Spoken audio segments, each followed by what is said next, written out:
Hanggat ka-rebels ayaw nang magpa-apekto ni Barbie Imperial sa mga tsaka at kanigang ibinabato sa kanya ng basher sa social media. Ito'y sa gitna nga ng chika na may namamagitan na raw something sa kanila ni Richard Gutierrez at siya na raw ang ipinalit ng kapamilya aktor sa estranged wife nito na si Sara Labati. Sa pagharap ni Barbie sa ilang members ng entertainment media para sa presko ng latest movie niyang How to Slay a Nipo Baby last Thursday, July 17, walang nagtanong tungkol sa kanila ni Richard.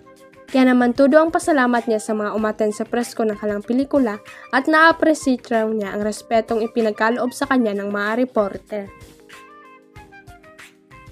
Sabi ng aktres sa lahat ng mga natatanggap niyang batikos at pang-uukray, ay mas nagfo-focus na lang siya sa mga positibong bagay at tinatry niyang huwag magpa-apekto sa mga ito.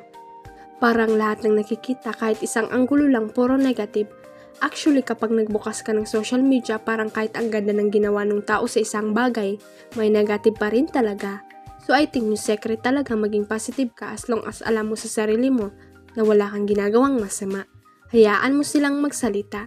Basta ang focus ko lang talaga magtrabaho at syempre maibigay ko mga pangangailangan ng mom ko and okay na po ako. Paliwanag ni Barbie.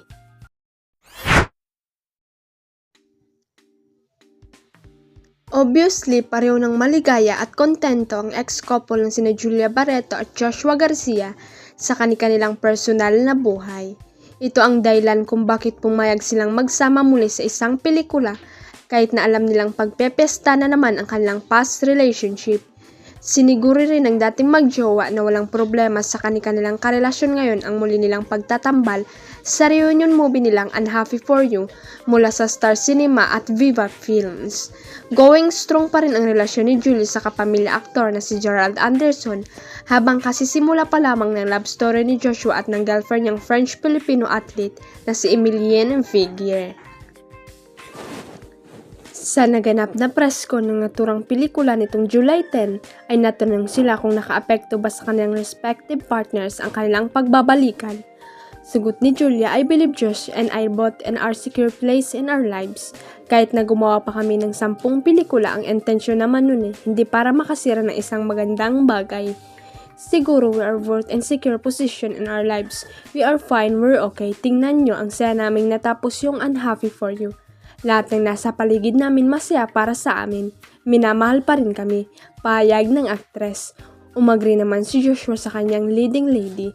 Actually, kami po ni Jules parang iba na yung approach namin sa work. This time, mas professional, we know our boundaries na rin. Hindi rin daw nagpaalam ang aktor sa kanyang partner bago gawin ang movie nila ni Julia. Hindi ako nag-asa partner ko kasi bago pa kami magkakakilala, alam niya na pagiging aktor na yung trabaho ko. She's just very supportive about dun sa movie. Huwag kalimutang i-click ang subscribe button at i-ring ang notification bell para sa latest at legit chika updates.